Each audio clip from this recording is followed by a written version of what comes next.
That's why I just reminded. So आप सभी का स्वागत है। आइए खुदा के भजन में से हम ज़बूर जो है वो 40 गाएंगे। मैं सबर दे नाल आस रख के यहोवा दी करदा सा इंतजारी तदो उसने मेरे ते तरस खा के सुनी मेरी सारी आहुजारी ओ खतरे ते टोए देखो बयां तो है मैनू कढ के ले आया बाहर ओ खतरे ते टोए देखो बयां चो है मैनू कढ के ले आया बाहर चट्टान ते रखे पैर मेरे ते बख्शी कदमा नूस्तवारी चट्टान ते रखे पैर मेरे ते बख्शी कदमा नूस्तवारी मैं सबर दे नाल आस रख के यहोवा दी करदा सा इंतजारी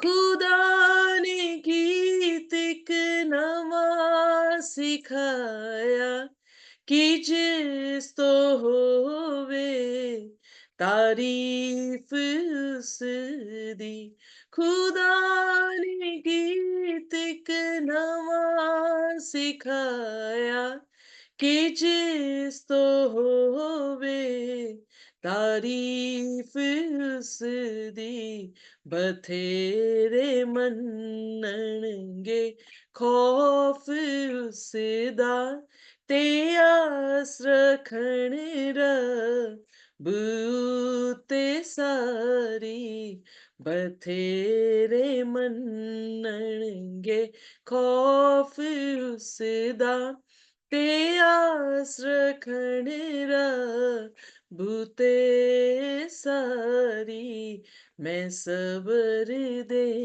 नाल आस रख के यहोवा दी करदा सा इंतजारी मुबारिकों से दाहाल जानो यहोवा उते भरोसा जिसदा मुबारिकों से दाहाल जानो यहोवा उते भरोसा जिसदा घमंडियां कोल ओ नहीं जांदा ना झूठे आना ले रखदा यारी घमंडियां को लियो नहीं जांदा ना झूठे आना ले रखदा यारी मैं सबर दे नाल आस रख के यहोवा दी करदा सा इंतजारी तदो उसने मेरे ते तरस खा के सुनी मेरी रिया हो सारी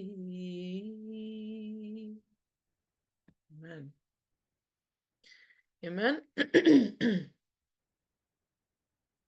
Amen. Hallelujah.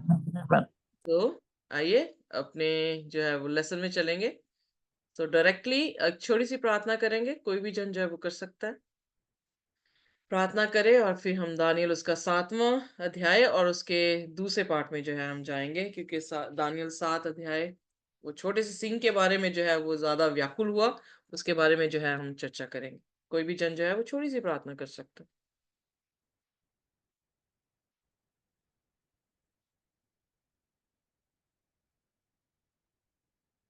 Oh, gracious Heavenly Father, thank you very much for this beautiful evening. We appreciate you, Lord, that you are God and we are your people. As we are here, Lord, at your feet, wanted to hear about you, wanted to hear the truth of your word, we pray, Father, that you please bless us. Give us your revelation, give us your understanding, the spirit of understanding and wisdom and knowledge, and the fear of the Lord, so that, Lord, we may dwell in your house. Whatever we may speak according to your word. Let anything, let not any bad words come out from my mouth. I give my mouth into your hands. Give my ears, my heart into your hands. And as well as my sisters and brothers, those who will hear as well as in the video, Lord, they may be blessed. In Jesus' precious name we pray. Amen.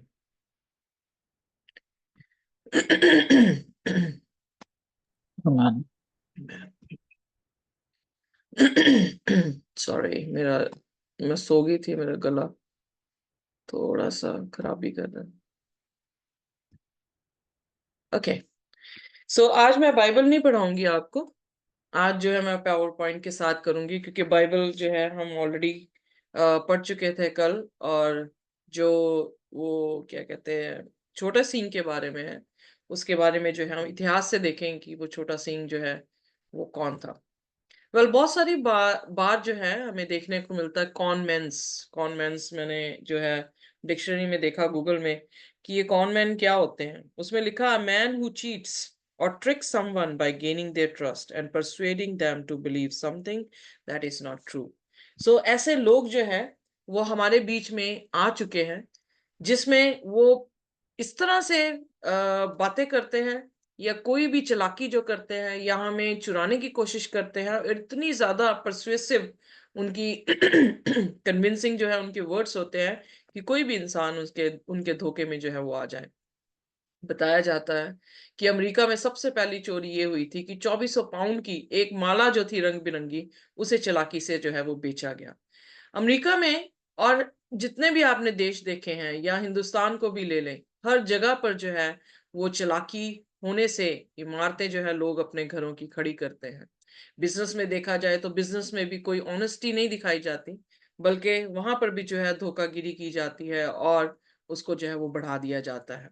Well, हॉक्सिस, ये जो एक किताब है, sorry मैं आप इसको नीचे कर रही हूँ। एक किताब है, उसके पेज 61 में इस तरह से लिखा गया है। हॉक्सिस मीन जो डिसीव करते हैं उनके ऊपर है। तो वहां पे लिखा है, दो नो मैटर हाउ इंटेलिजेंट और केयरफुल यू आर, आप चाहे कितने भी इंटेलिजेंट क्यों ना हो, आप कितने भी चौकन्ने क्यों ना हो, you will be swindled, you know, आप धोखेगिरी में जो है at least once in your life, जिंदगी में एक बार जो है आप आते हैं, according to the national better business bureau. So उनके उनके द्वारा से ये बताया जाता है कि जिंदगी में एक बार जो हम आते हैं। डेविड स्टीन एक फ्रेंचमैन थे, जिन्होंने जो है उनके हाथों में बहुत जादू था आर्ट का। तो जो पुरानी जो तस्वीरें थी वो एग्जैक्टली उसकी कॉपी जो है वो बनाकर उनके सिग्नेचर की भी कॉपी करके उसे लाखों में जो है वो बेचा करते थे। और ये धोखागिरी जो है वो काफी देर करते रहे, क्योंकि उन्होंने 40 मिलियन तक जो है पैसे कमाए थे। पर एक दिन जो है वो पकड़े गए। जब वो पकड़े गए, उन्हें जेल हुई, और जेल होने के बाद उनका दिल जो था वो तब्दील हुआ। आर्ट तो वही था उनके पास, पर फिर उन्होंने जो है चोरी करना बंद किया और अपने हाथों से आर्ट को बनाकर फिर उन्होंने जो है अपनी तस्वीरें बेचनी शुरू की। बट डेविड स्टीन से पीछे, उसके पीछे जो है उसका ग्रैंडफादर, जो हमें बाइबल में देखने को मिलता है, शैतान, जो हमें शुरू से धोखे में रखता है। और इसीलिए हमने प्रकाशित वाक्य उसकी 12 उसकी 7 से आगे पढ़े थे, तो हमने देखा कि परमेश्वर ने उसे जमीन पर फेंका और वो दुनिया का भरमाने वाला है। वो दुनिया को भरमाने के लिए शरेआम खुलेआम जो है वो सामने नहीं आता, बल्कि क्या होता है, किसी एजेंसीज के ज़रिए से जो है वो काम करता है। हमने सैमुअल की पुस्तक में देखा कि विचक्राफ्ट के ज़रिए से शैतान ने जो है वो साउल की ज़िंदगी में कार्य किया। हम देखते हैं कि उसकी एजेंसीज़ बनी होती हैं, जो कोई उसे अपने जीवन में जगह देता है, वो उनके ज़रिए से जो है लोगों के बीच में झूठ का और अ अ, या झूठ का प्रचार करता है, धोखाधड़ी गिरी करता है और लोगों को जो है वो हमेशा की मौत के वारिस जो है वो बनाता है। एग्ज़ैक्टली अ, जो पहली औरत थी, हवा थी, उसके साथ भी ऐसा ही हुआ। उसे भी जो है उसने धोखे से फल खिलाया, तब तभी बाइबल कहती है कि वो बहकाई गई, डिसीव हुई। और बाइबल जो है इसके खलासे के बारे में जो है, जो शैतान के रूप के बारे में उसे बताती है, ताकि हम सब जो हैं वो चौकन्ने हो जाएं। हम ये जान सके कि हमारे सामने कौन से ऐसे खतरे हैं जो शैतान लेकर आएगा, ताकि हम खतरों में से जो है वो बच सकें। सेटन ने इतना ही नहीं, बल्कि उसने आसमान में भी 1/3 फरिश्ते जो हैं अपने साथ गिराए। इसका मतलब ही वाज पावरफुल।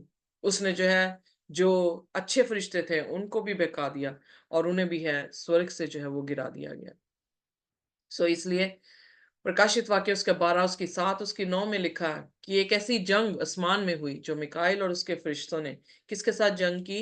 हमने ऑलरेडी ये आयत हिंदी में पढ़ ली है कि शैतान और उसके दूतों के साथ जो है वो जंग हुई और वो उस पर प्रबल ना हुआ।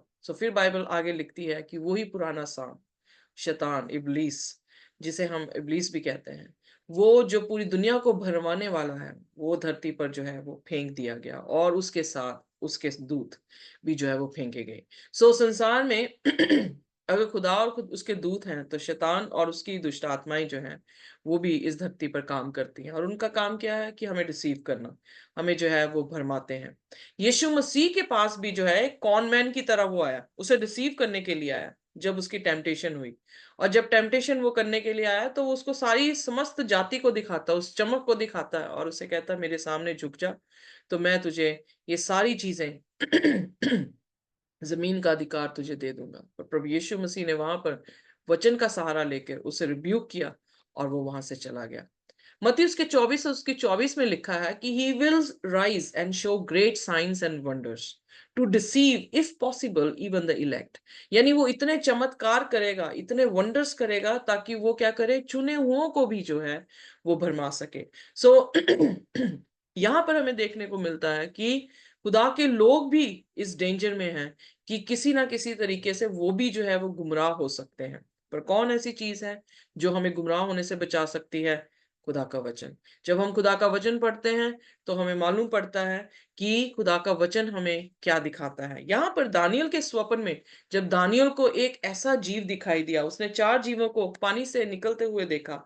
पानी जो कि हम देखते हैं प्रकाशित वाक्य 17 के अध्याय में, वो औरत जो पानी में बैठी थी, पानी लोग हैं, मल्टीट्यूड है, नेशंस हैं। यानी दुनिया में से, लोगों में से, पॉपुलेटेड एरिया में से जो है वो 4 राज्य उदय होते हैं। पहला हमने शेर का देखा, फिर भालू का देखा, फिर हमने जो है उसे चीते को देखा, फिर हमने एक अजीब सा भयानक ड्रेडफुल जो है वो जानवर देखा, जो इस तरह से दिखाई दे रहा है क्योंकि उसके दांत बड़े बड़े थे और लोहे से थे, जिस पे ऊपर अपना पैर रखता था उसे वो जो है कुचल देता था। उसके 10 सींग थे। 10 सींग भी खुदा के वचन में उसने उसके अनुवाद कर दिया कि 10 सींग जो है वो 10 राज्य हैं। उन 10 राज्यों में से एक जो है राज्य उदय हुआ। दानियल 7 उसकी 17 में लिखा, दोज ग्रेट बीस्ट, जो वो तूने जानवर या पशु देखे हैं, वो 4 पशु 4 राज्य हैं जो कि धरती में से उदय होंगे। हमने बाबुल का राज्य देखा जो शेर के माने दिखाया गया। हमने यिर्मयाह की पुस्तक में से देखा कल कि यिर्मयाह की पुस्तक बाबुल के देश को शेर के माने जो है वो बोल रही है। उसके उकाब जैसे पंख थे, पर इंसान जैसे उसे जो है वो फीट उसके पांव दिए गए, उसका दिल भी दिया गया, यानी उसका राज्य उससे ले लिया गया। उसके बाद हमने देखा कि मादी फरीसी आए।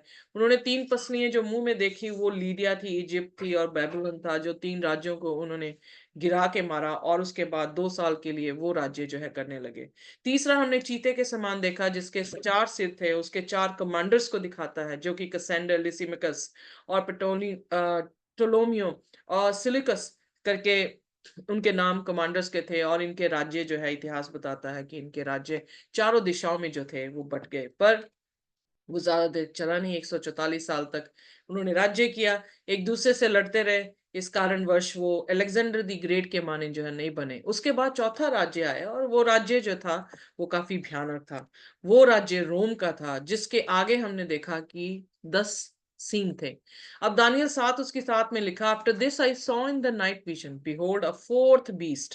सो फिर वो उसका ध्यान सिर्फ उस चौथे जो पशु था उस पर जो है वो गड़ा हुआ था, कि ये चौथा पशु जो कि बहुत ड्रेडफुल है, टेरिबल है, एक्सीडिंगली स्ट्रांग है, बहुत ज्यादा सामर्थी है, इसके बड़े बड़े जो है लोहे के दांत है, और ये जो कुछ इसके सामने आ रहा है उसको खत्म करता जा रहा है, उसे तोड़ता जा रहा है पीसीस में, उसे ट्रैम्पल करता जा रहा है, यानी उसको कुचलता जा रहा है अपने पाँव के साथ।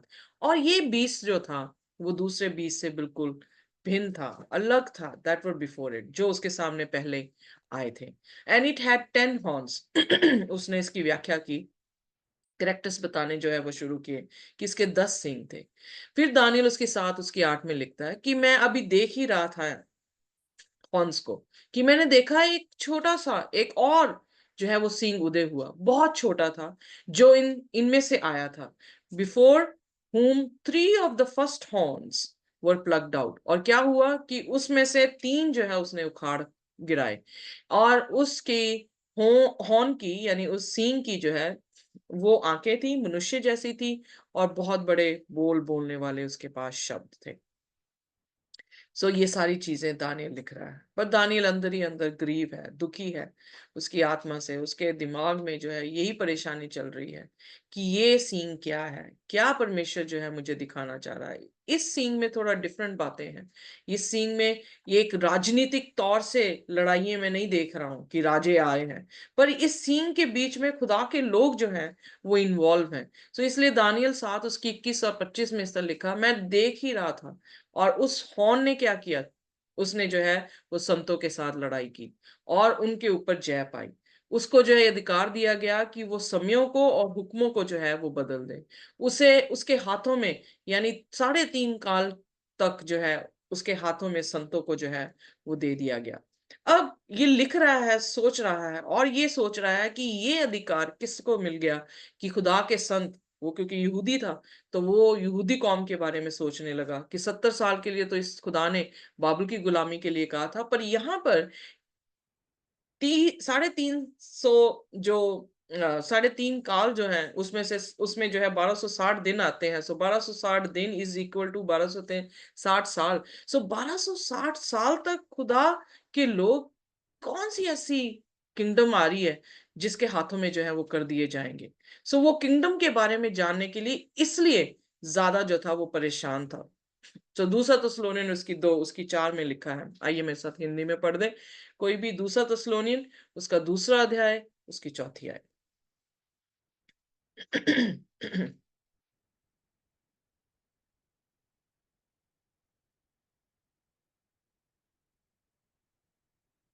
कोई है?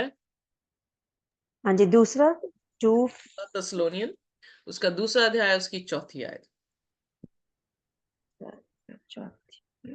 जो विरोध करता है और हर एक से जो ईश्वर या पूज्य कहलाता है अपने आप को बड़ा ठहराता है, यहाँ तक कि वह परमेश्वर के मंदिर में बैठकर अपने आप को ईश्वर ठहराता है। यहाँ पे पौलुस जो है वो उसको एंटी क्राइस्ट के नाम में जो है वो देख रहा है।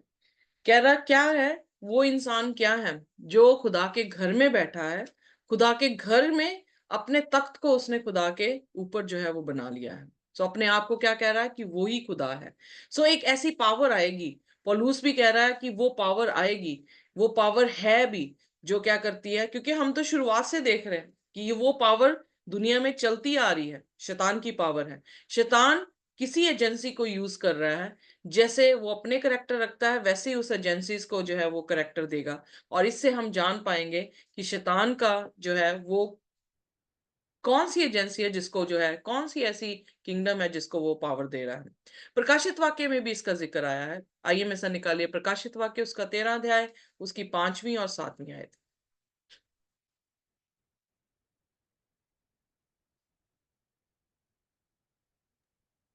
बड़े बोल बोलने और निंदा करने के लिए उसे एक मुंह दिया गया और उसे 42 महीने तक काम करने का अधिकार दिया गया। यहाँ पर जो है वो उसने 42 महीने का जिक्र आया है। अगर 42 को, क्योंकि यहूदियों के कैलेंडर के हिसाब हर महीने में 30 डेज होते हैं, तो अगर 42 इंटू 30 कर दें तो एग्जैक्टली 1260 डेज आएंगे। सो यहाँ पर जो अंक है वो 42 मंथ्स कहा गया है, वहां पर 3.5 काल का कहा गया है, पर जब हम इसको तोड़ते हैं तो वो एग्जैक्टली 1260 दिनों का जो है वो वर्णन करता है। आइए अब 7वीं आयत पढ़ दें। उसे यह भी अधिकार दिया गया कि पवित्र लोगों से लड़े और उन पर जय पाए, और उसे हर एक कुल और लोग और भाषा और जाति पर अधिकार दिया गया। ओके, सो जो चीज दानियल देख रहा था वही चीज जो है वो अब यूहन्ना रेवलेटर जो है वो देख रहा है। वही हमने 7 कलीसियाओं के दौरान में जो है वो देखी था, तीरा की कलीसिया में, जहां पर जो है एक नेशन उदय हुआ और उस नेशन ने आकर क्या किया, लोगों को जो है वो परसिक्यूट किया, परमेश्वर के लोगों को परसिक्यूट कर दिया गया, बाइबल को जो है वो बंद कर दिया गया और उसे एक समय दिया गया, यानी 3.5 काल तक जो है उसने जो है वो राज्य किया। पौलुस भी अपनी पत्रियों में यही लिख रहा है कि वो एक ऐसा राजा आएगा, एक ऐसा राज्य आएगा जो क्या करेगा, खुदा के घर में बैठा होगा और खुदा के घर में बैठ के अपने आप को खुदा से ऊपर और खुदा जैसा जो है वो दिखाएगा। सो यहाँ पर पहला यूहन्ना उसका 4 उसकी 3 आयत में कोई भी खोले और पढ़ दे प्लीज।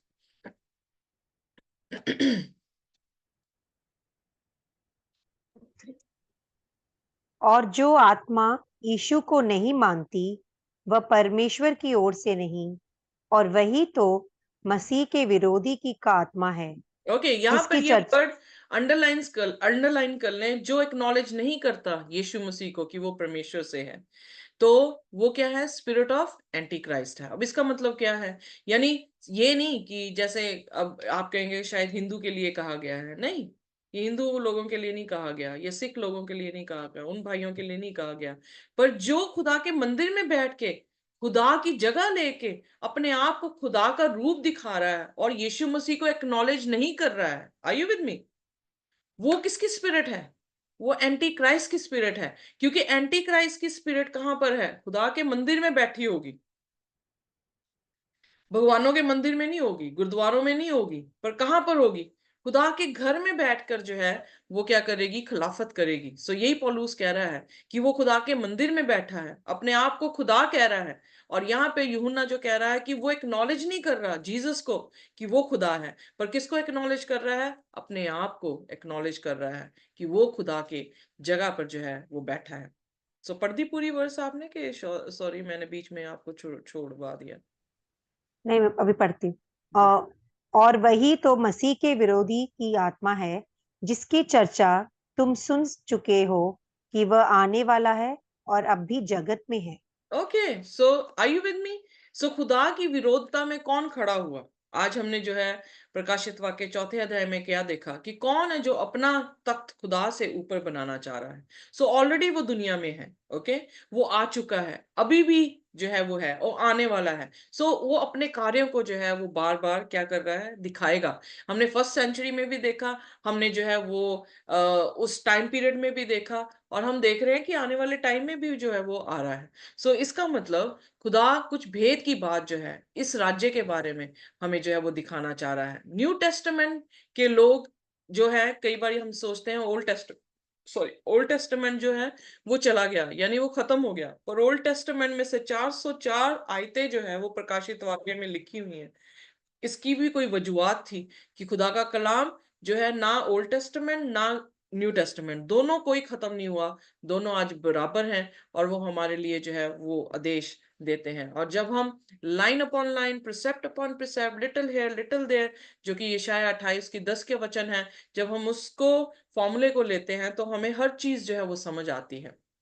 सो वेल, ये राज्य हम ऑलरेडी थोड़ा सा डिस्कस कर चुके हैं कि यूरोप में से एक छोटा सा राज्य जो है वो उदय हुए। The blessed hope, R.A. Anderson road ने मतलब लिखा है पेज 33 में, एक किताब में से मैंने लिया है, उसमें लिखा है many of the great Christian of reformation and post reformation time share this view of prophetic truth and identify anti Christ with the Roman papacy.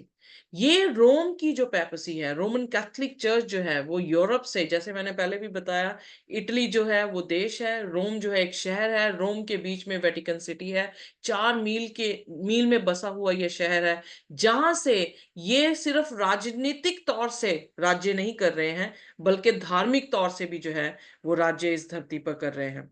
थोड़े देर के लिए ये चुप जरूर है, पर ये फिर उदय होंगे। प्रकाशित वाक्य 13 अध्याय में इसका जिक्र जो है वो आता है। पर यहाँ पर दानियल में जो है वो 1260 साल का जिक्र जो है उसे बताया गया है।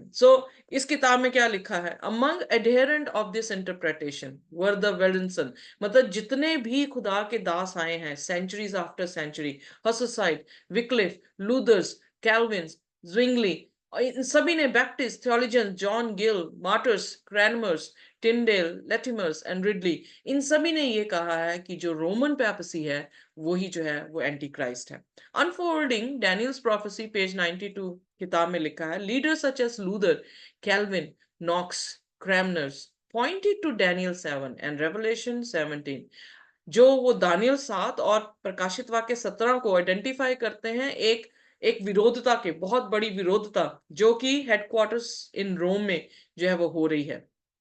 और फिर उन्होंने कहा, the scriptural message of revelation 18:4 form the basis of many of this sermons. उनके सर्मन के ऊपर जो है वो बेसिस जो है खुदा ने, जैसे मैंने आपको ड्रेस कोड के बारे में बताया, वो रेवलेशन 17 और 18 में जो है उनका ड्रेस कोड जो है वो बताया गया है, उनकी कंफ्यूजन के बारे में बताया गया, उनकी टीचिंग के बारे में बताया गया, और उनमें से लोगों को बाहर आने को परमेश्वर जो है वो न्योता देता है, come out of her my people that you be not partaker of her sin, ताकि उसके गुनाहों में तुम्हारा कोई भी योगदान ना हो।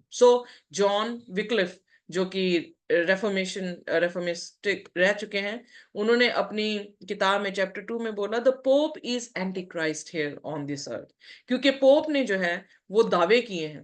मार्टिन लूथर ने इस तरह से कहा, क्योंकि मार्टिन लूथर जो थे वो पीएचडी होल्डर थे, रोमन कैथोलिक चर्च के प्रीस्ट थे, तो उन्होंने अपने पेज में 372 और 373 में कहा, O how much pain it has cost me, कहता मुझे कितना दुख लगा, though I had scriptures on my side, चाहे मेरे बराबर में खुदा के कलाम थे, that I should dare to make a stand alone against the pope, क्योंकि वो अकेले ही थे, उन्होंने ये स्टैंड लिया कि वो पोप के अगेंस्ट उन्होंने 95 थीसिस जो है उनके दरवाजे पे जाके ठोक दी, and hold him forth as antichrist, और उसे मैंने क्या दिखाया कि वो एंटी क्राइस्ट है।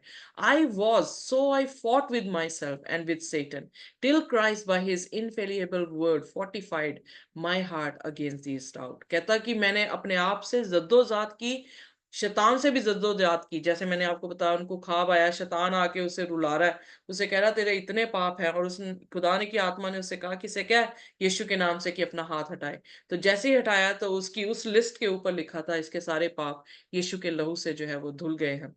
जब कहता खुदा के वचन मैंने पढ़ने शुरू किए, जैसे हमारे साथ एक्सपीरियंस हो रहा है, जैसे जैसे हम खुदा के वचन पढ़ रहे हैं, हम 45 हो रहे हैं, हमारी हमारी गढ़ जो है बन रहा है, हमारी शहरपना जो है वो मजबूत हो रही है।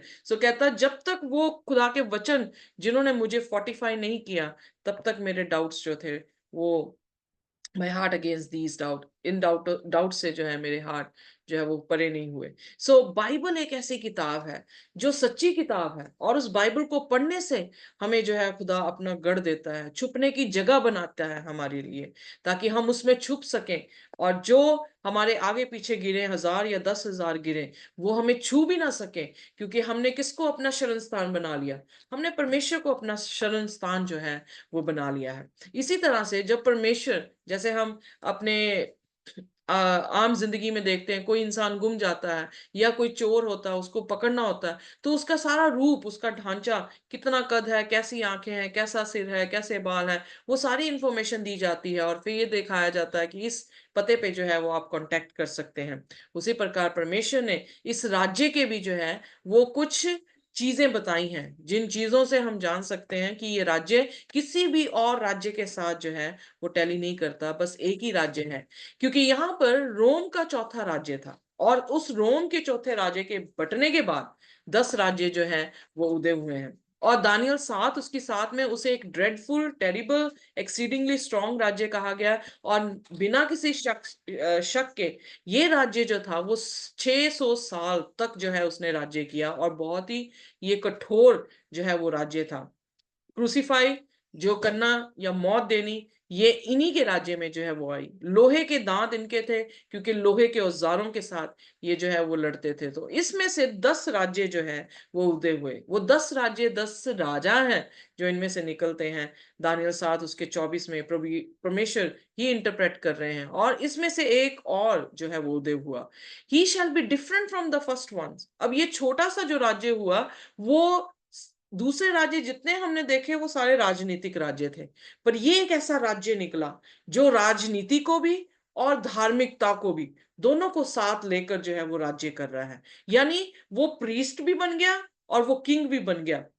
चर्च में एज अ प्रीस्ट है, और राजनीतिक वे में वो एक राजा भी है, जिससे जो है वो अपने देश को चला रहा है। सिर्फ अपने देश को नहीं चला रहा, बल्कि बाइबल में लिखा कि उसका सारा का सारा दुनिया जो है उसके अधीन जो है वो कर दी गई। और उसने 3 राजाओं को उखाड़ दिया, कोई और नहीं, वेटिकन सिटी है और इंपीरियल रोम। किताब है पेज नंबर 146 158 में इस तरह से लिखा, as time passed the barbarian could no longer be held back. In 376, several Germanic tribes broke through the Danube frontier. So ये इतिहास है कि रोम को कैसे गिराया गया। So barbarians, Germanic, ये सारे इकट्ठे हुए और इन्होंने जो है हमला जो है इनके ऊपर बोला। और the Germanic incursions of the 4th and the 5th century AD overwhelmed the empire. So उन्होंने जो है इस एम्पायर को जो है वो खत्म कर दिया। चर्च हिस्ट्री बताती है पेज 175 में, when the last wave of the barbarian invasion has spent its force, the face of Europe had been transformed. So वहां से जो है वो यूरोप की उत्पत्ति जो हुई। Independent Germanic kingdom had been establish, यानी जर्मनी जो है वो इंडिपेंडेंटली क्या हो गया, राजा बन गया। On the ruins of the Roman empire, जो कि पुराना पेगन रोम था, उसको तोड़ने के बाद जो है वो जर्मनी जो है वो अपने अधिकार में आ गया। सो इस तरह से ये 10 राज्यों में जो है वो बट गए, जिसका नाम हम German, Swiss, French, Italy, Anglos, Portuguese and Spanish करके जो है आज की दुनिया में देखते हैं। पर 3 ऐसे हैं, हरूली, वेंडोल्स और ऑस्ट्रोगोथ, जो बिल्कुल जो है वो खत्म हो गए। सो रोम के बाद 10 राज्य जो है वो उदय हुए, और 10 राज्यों के बाद एक राज्य उदय हुआ जो बिल्कुल भिन्न था। सो इसलिए दानियल परेशान था इस बारे में, और दानियल को इसके बारे में नहीं पता था, वो इस बारे में जानना चाहता था। और इसलिए जब वो 11वें अध्याय में आता है, परमेश्वर उसको बताता है। सो जब हम 11वें में आएंगे तो और संकेत से जो है वो बातें हमारे सामने आएंगी। सो दानियल 7 उसकी 8 में लिखा कि मैं इस चीज के लिए कंसिडर करने लगा, इस छोटे से सींग के लिए जिसने 3 सींगों को जो है वो निकाल दिया, जड़ से उखाड़ दिया। उसके पास आंखें थी इंसान जैसी, मुंह था बोलने वाला। और ये उस दौरान पे हुआ जब 538 एडी में, हमने ऑलरेडी देख लिया है थाइतीरा में, कि जब जस्टिन ने, जिसकी थियोडरा उसकी औरत थी, जेजबल के तरह उसे दिखाया गया है, जब इन्होंने जो है क्या किया, इन्होंने राज यानी पॉलिटिकल एंड रिलीजियस अथॉरिटी जो है वो फर्स्ट बिशप को जो है रोमन कैथोलिक चर्च के बिशप को जो है वो दे दी। और उसके बाद से जो है ये राज्य जो है वो धार्मिक तौर से भी और राजनीतिक तौर से भी जो है वो अपना राज्य इस धरती पे कर रहा है। थॉमस होप्स जो हिस्टोरियंस थे, उन्होंने इस तरह से कहा, if a man consider the original of this great ecclesiastical dominion, he will easily perceive that the papacy is no other than the ghost of the diseased Roman Empire. So यही वो मरे हुए पेगन रोम से निकला हुआ एक राज्य है, sitting crowned upon the grave thereof, उनकी कब्र में से निकला हुआ ये राज्य है। यानी हिंदुइज्म को, पेगनिज्म को जो है इसने इन्वॉल्व किया, सन वर्शिप को जो है इसने इन्वॉल्व कर दिया, जो आइडल वर्शिप थी वो इन्होंने जो है अंदर ले आए। और फिर फॉल्स टीचिंग जितनी थी, मरने के बाद हम जाते हैं, पैसे दे के हम उधार पाते हैं, ये सारी चीजें जो है इन्होंने चर्च में ले आई। तभी जब 1500 ईस्वी में मार्टिन लूथर ने खुदा के कलाम को पढ़ा, तो उन्होंने जो है इसकी विरोधता की कि ये खुदा के वचन के जरिए से या खुदा के वचन के बेस पर ये प्रचार नहीं कर रहे हैं, बल्कि इन्होंने जो है पेगनिज्म को जो है वो इंक्लूड कर लिया है। सो जस्टिन ये जो है राजा था जस्टिन, और इस राजा के ये सारे जो है वो क्या है प्रीस्ट दिखाए गए हैं कि इसने जो है प्रीस्ट को अपना राज्य दिया, जो राजनीतिक तौर से और धार्मिक तौर से जो है उस पे काम कर रहा था। दानियल 7 उसकी 20 में लिखा, whose appearance was greater than his fellows, यानी उसका उसका उसका देखना भी जो है वो दूसरों से जो है वो क्या था, दूसरे राजाओं से अलग था। The papacy and the world affair page 1 किताब में लिखा है, under the Roman empire the pope had no temporal power, but when the Roman empire had disintegrated the several rude barbarous kingdom had taken its place, the Roman Catholic Church not only became an independent of the states. So यहाँ पे वो कह रहा है कि वो सिर्फ क्या इंडिपेंडेंट सिर्फ ये नहीं कि राजनीतिक वे से हुआ, पर वो क्या हुआ धार्मिक and in religious affair as well, but dominated secular affair as well. So उसके पास ऐसी सामर्थ्य दी गई जो चर्च को भी होल्ड करे एज अ प्रीस्ट और फिर देश को भी होल्ड करे एज अ किंग। सो इसलिए परमेश्वर के वचन में दानियल जब देख रहा है तो वो परेशान है, he shall be different from the first ones, वो पहले वाले राज्यों के जैसा नहीं है। तो आप इमेजिन कर सकते हैं कि जब उसे अभी तक इतिहास पता भी नहीं है, अभी तक वो फ्यूचर में बातें आने वाली हैं, और जब वो इसके करेक्टर को देख रहा है तो उस करेक्टर में वो बहुत ज्यादा परेशान है कि ऐसा राज्य कौन सा राज्य हो सकता है। The church and the churches page 42 and 43 कहता है, out of the ruin of the Roman empire, जो पेगन रोम था उसके बनने के बाद, they gradually arose a new order of states. उन्होंने स्टेट जैसे यूनाइटेड स्टेट्स यानी राजनीति या राज्य, आज की भाषा में हम किंगडम नहीं स्टेट्स कह रहे हैं। So new order of states which central point was the papal see, therefore it inevitably resulted in the position not only the new but very different from the former. So कहता है इस कारण इतिहास क्या बता रहा है, क्योंकि इनके पास जो है राजनीतिक और धार्मिकता दोनों का कमांड है, इसलिए ये दूसरे राजाओं से जो थे वो अलग से इस धरती पर आए। सो इसलिए दानियल जो है अपनी इस किताब में इस राज्य के बारे में देख के वो बड़ा हैरान हो रहा और कह रहा है कि ये बहुत बड़े निंदा के शब्द परमेश्वर के विरोध में बोलेगा। सो क्या बोलता है ये पेपेसी, ये कौन सा चर्च है जो बोल रहा है? कैथलिक नेशनल, जुलाई 1895, इनकी किताब में से लिया गया है। The pope is not only the representative of Jesus Christ, underline mark this word, but he is Jesus Christ himself. यूहन्ना में क्या कह रहा था, जो ये एक्नॉलेज ना करे कि यीशु मसीह खुदा की तरफ से है वो एंटी क्राइस्ट है। वो एक्नॉलेज नहीं कर रहा, वो क्या एक्नॉलेज कर रहा है कि आई एम जीसस क्राइस्ट, मैं जो हूं वो प्रभु Yeshu Masih, but he is Jesus Christ himself hidden under the veil of flesh. वो जो है शरीर में यीशु मसीह है। और उसने आगे बोला, thou art a priest forever, says the ordaining bishop. He is no longer a man, a sinful child of Adam, but an alter Christus, means another Christ. So उनकी किताबों में ये बयान किया जाता है कि जो पोप है वो खुदावन यीशु मसीह है, और अनदर क्राइस्ट है जो इस धरती पर देह में है और उसके पास वही अथॉरिटी है जैसे वो है priest for ever a priest of the most high with power over the almighty. So खुदा के ऊपर भी जो है उसकी जो है वो हुकूमत है। कोई मतलब, are you not amazed by this words statements? How can a man, कैसे एक इंसान जो है अपने आप को खुदा के ऊपर रख सकता है?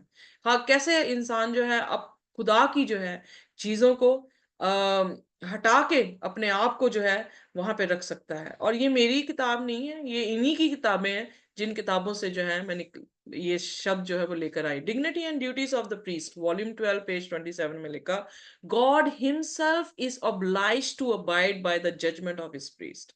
Can you imagine?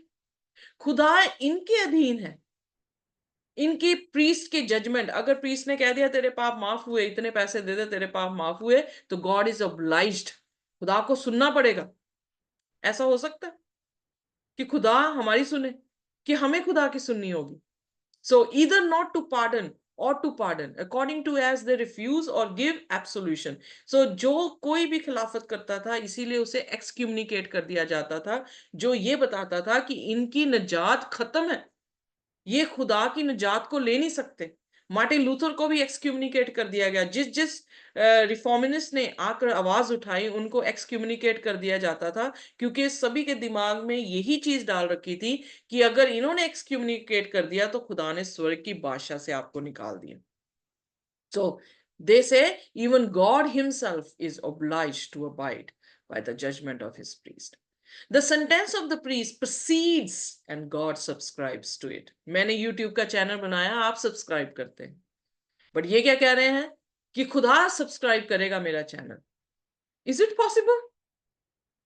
सो इसलिए खुदा के मंदिर में वो बैठा है और खुदा के मंदिर में अपने आप को खुदा जैसा, खुदा से बढ़कर जो है वो दिखा रहा है। कैथोलिक प्रीस्ट पेज 78 में लिखा, seek where you will through heavens and earth, and you will find one created being who can forgive the sinner and free him from the chains of hell. The extraordinary being is priest, the Roman Catholic priest. So वो क्या कह रहा है, अगर तुम ढूंढने जाओ पूरी धरती और आसमान में तो किसको अधिकार दिया गया है? फाइंड वन क्रिएटेड बीइंग, यहाँ पे क्रिएटर नहीं बोला, ध्यान रखें, क्रिएटेड बीइंग, जो बनाई हुई चीजों में से एक ऐसी हुकूमत है जो हर एक के पापों को माफ कर सकता है और नरक की जो है चेन से भी जो है उसे फ्री कर सकता है, वो कोई और नहीं, रोमन कैथोलिक चर्च का प्रीस्ट है। सो ये कैथोलिक चर्च का दावे हैं जो वो ये कहते हैं कि हमारे पास प्रभु यीशु मसीह की पावर है, हम इस धरती पर यीशु मसीह हैं, जो हम कह देंगे वही होगा, जिसे एक्सक्यूमिनिकेट कर देंगे वो स्वर्ग की बादशाह से निकल जाएगा, जिसके पाप माफ कर दिए जाएंगे खुदा उसके पाप माफ करने का ऑब्लाइज होता है। सो हमने चैलेंज स्टार्ट किया है, खुदा इस चैनल को जो है वो सब्सक्राइब करेगा। Institutes, Volume 2, page 410 में लिखा, some person think us too severe and censorious when we call the Roman pontiff Antichrist. His kingdom will consist in speaking great words or blasphemies against the Most High. So कह रहा है कि इस किताब में ये लिखने की कोशिश कर रहा है कि जो बड़े बड़े शब्द उसने निंदा के बोले खुदा के विरोध में, वो शब्द जो है वो किसने किए यूज?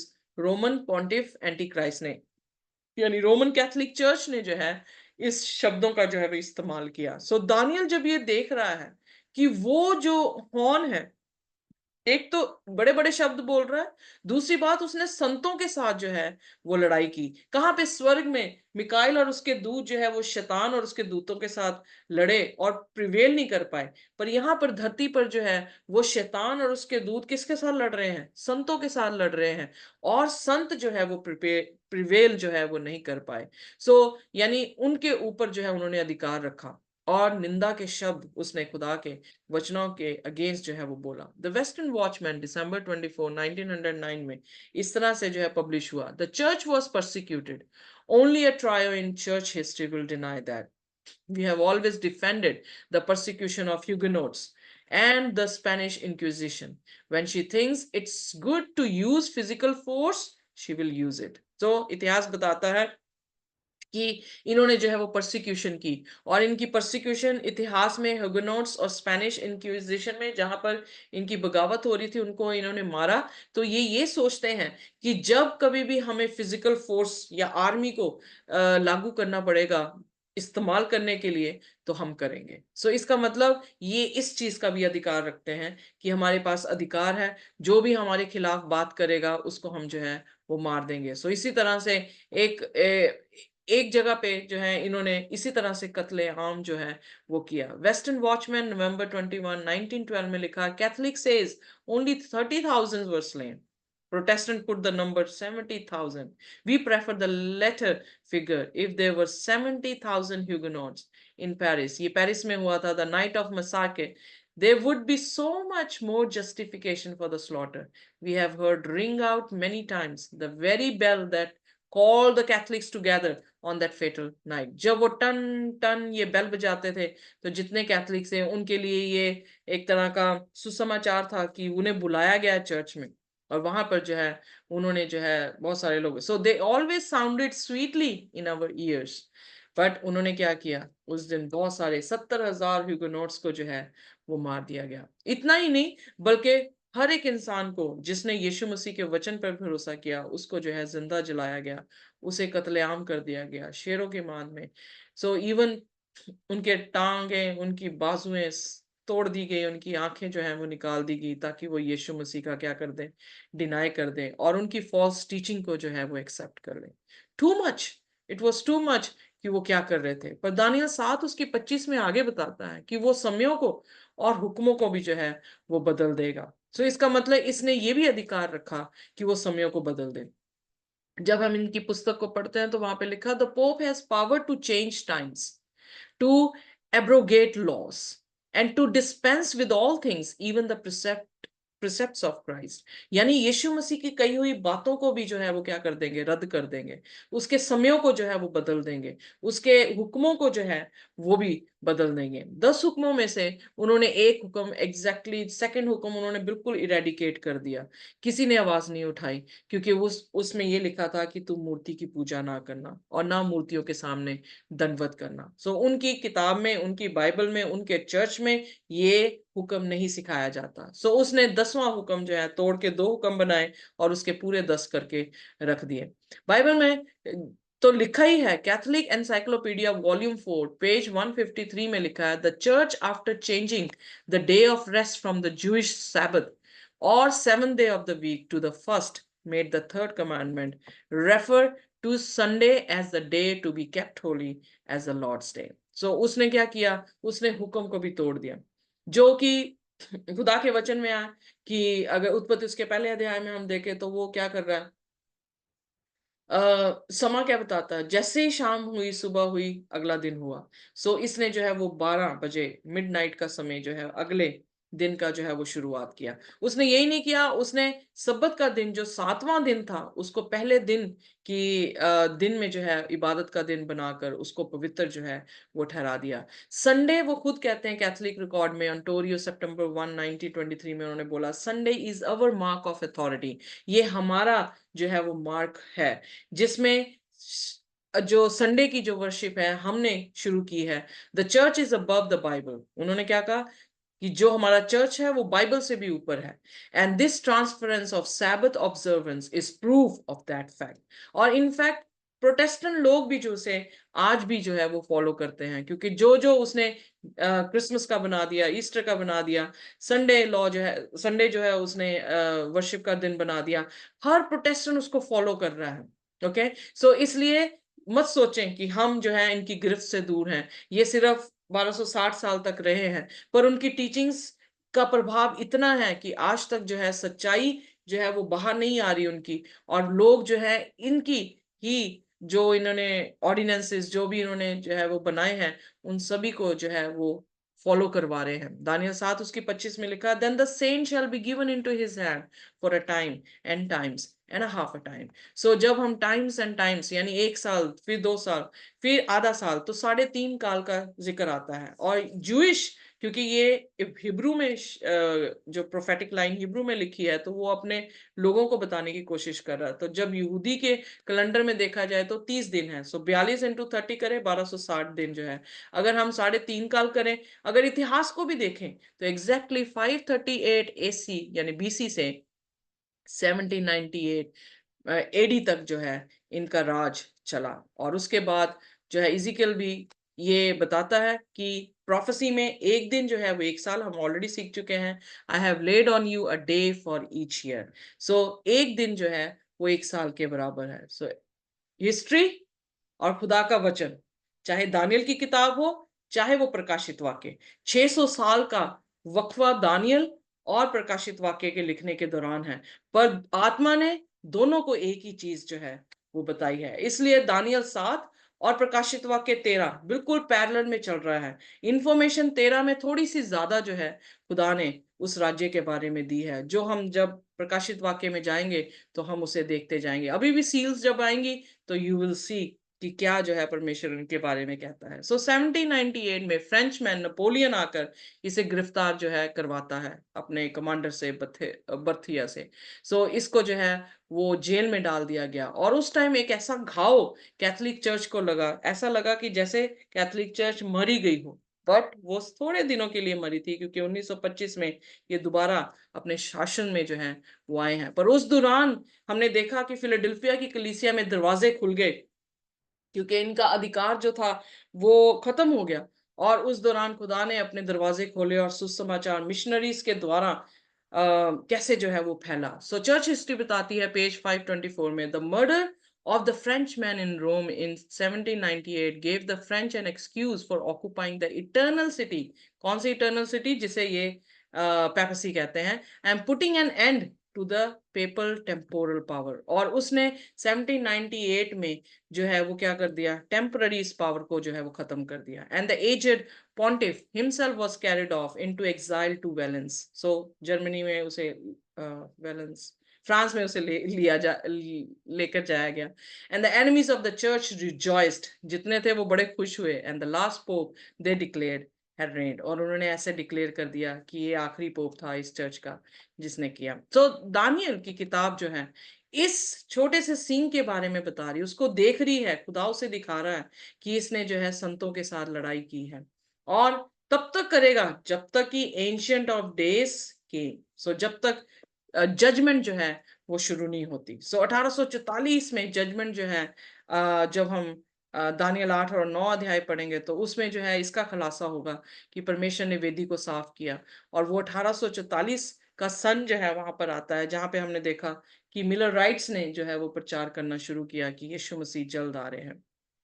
सो ये वो वाली जजमेंट है। So and the judgement was made in the favour of saints, hallelujah. जो खुदा ने न्याय किया वो किसके फेवर में किया? अपने लोगों, अपने संतों के लोगों में जो है फेवर किया।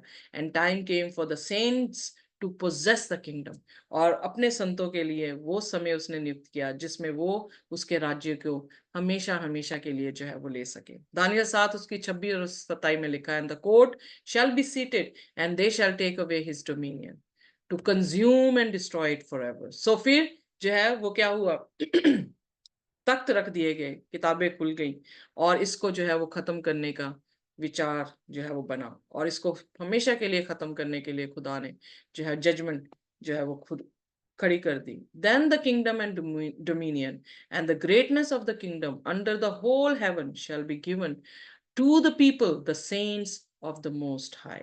सो संतों को मार रहा था, अब वही किंगडम किसको दे दी जाएगी?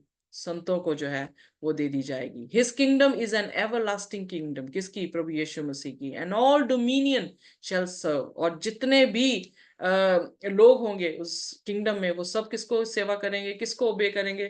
खुदावन खुदा को जो है वो ओबे करेंगे। दानियल 7 उसकी 13-14 में लिखा, I was watching in the night vision, behold one like a son of man coming with the clouds of heaven, he came to the ancients of days। so फिर दोबारा से वही चीज का जिक्र आ रहा है कि यीशु मसीह जो है पिता के पास गया और वहां पर जो है किताबें खुली, कोर्ट बैठा, और इस डोमिनियन का नाश की जो है वो बात हुई। And they brought him near before him, वो यीशु को पिता के पास लेकर आए। Then to him was given dominion, और फिर उसे एक डोमिनियन, उसको महिमा दी गई, उसको राज्य दिया गया, उसको सारे लोग नेशंस दिए गए, हर लैंग्वेज का बंदा उसके सामने जो है वो सिर झुकाएगा। His dominion is an everlasting dominion which shall not pass away, जो कभी खत्म नहीं होगी। His kingdom the one which shall not be destroy, और ना ही उसकी किंगडम कभी जो है वो नाश होगी। सो यीशु मसीह के वचन में मत्ती उसकी 25 उसकी 34 में लिखा है, come you blessed of my father, मेरे पिता के धन्य लोगों, इनहेरिट द किंगडम जो मैंने तुम्हारे लिए क्या करी, foundation of the world, from the foundation of the world उसने तैयार किया था। जब उसने इस धरती की नींव रखी थी तो ये किंगडम जो है आदम और हवा को दी थी, पर वो आदम हवा की किंगडम को चुराने वाला शैतान चुरा के ले गया, और फिर उसने अत्याचार किया उसके लोगों पर खुदा अपने न्याय के साथ, अपनी जजमेंट के साथ उसका विरोधता करेगा, उसे खत्म करेगा, और दोबारा उस राज्य को किसके हाथ में देने वाला है?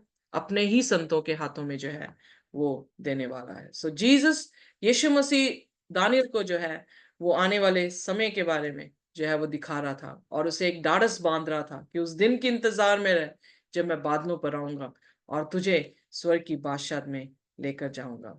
खुदावंद यीशु मसीह आज हमें भी बुलाते हैं इस भविष्यवाणी की पुस्तक से, हमें जो आने वाले समय की बातें हैं, इतिहास की बातें हैं, उसे समझाते हैं, हमें बुरे और भलाई के बीच में ज्ञान को दे रहे हैं ताकि हम बुराई को ना चुने, हम भलाई को चुने। जिसको चुनना हमारे पहले माँ बाप को चाहिए था, पर अफसोस की बात कि उन्होंने बुराई को चुन लिया और पाप में जो है वो पड़ गए। पर खुदावंद खुदा आज हमें उसी माँ बाप की संतानों को आवाज देता है दूसरा आदम बनकर, ताकि हम जब उस पर विश्वास करें तो हम नाश ना हो बल्कि हमेशा का जीवन जो है वो ग्रहण करें। आमीन। आमीन। आमीन। Amen. आइए अपने सिरों को झुकाएंगे, प्रार्थना करेंगे, और उसके बाद अगर आपके पास कोई भी प्रश्न हो तो आप जो है अपने प्रश्न रख सकते हैं। हमारे स्वर्गीय खुदावंद, हम आपके निहायत ही शुक्रगुजार हैं, धन्यवाद करते हैं प्रभु इन वचनों के लिए। सचमुच में खुदावंद, ये वचन हमारी आंखों को खोलने वाले वचन हैं। जब हम आपके वचनों को पढ़ते हैं हम समझ पाते हैं प्रभु कि तू धन्य है, तेरा राज्य हमेशा तक है। और हमारी अपनी कमजोरियां, हमारे अपने पापों के कारण हमने शैतान पर और शैतान को यह अधिकार दिया कि वो हमारे पे राज करे। जैसे सैमुअल की पुस्तक में उन्होंने इंसानी राजा मांगा जबकि उनका खुदा राजा था। पर जब से इंसान राजा उनका बना, उनके जीवन में लड़ाइयाँ, झगड़े, तलवारें और ये सब चीजें जो है वो आ गई। वही चीज हमारे साथ भी हुई प्रभु। जब हमारे माँ बाप ने आपको नकारा तो हम पाप में पड़े, और वो कर्ज हम पर आया, इस धरती पर आया, धरती के हर एक जीव पे आ गया, जिससे हम दुख, तकलीफ और मौत के भागी हुए। पर धन्यवाद करते हैं प्रभु यीशु मसीह का, जो हमारा दूसरा आदम है, जो पवित्र आदम है। उसके लहू के जरिए से हम दोबारा स्वर्ग की बादशाहत में जा सकते हैं। हमारी प्रार्थना है प्रभु, इन वचनों को आप सील करें, अपनी लहू से सील करें, अपनी आत्मा से हमारी जिंदगियों में प्रभु जी कार्य करें, ताकि ये वचन हमारी जिंदगी में भरपूरी से आए, और प्रभु हम किसी भी तरीके से भरमाए ना जाएं, उस कॉन्वेंस के किसी भी जाल में ना फंसे, बल्कि हम सत्य को जाने और सत्य हमें आजाद करे। इस प्रार्थना को यीशु के नाम से मांगते हैं। आमीन। आमीन। आमीन। Amen. Amen.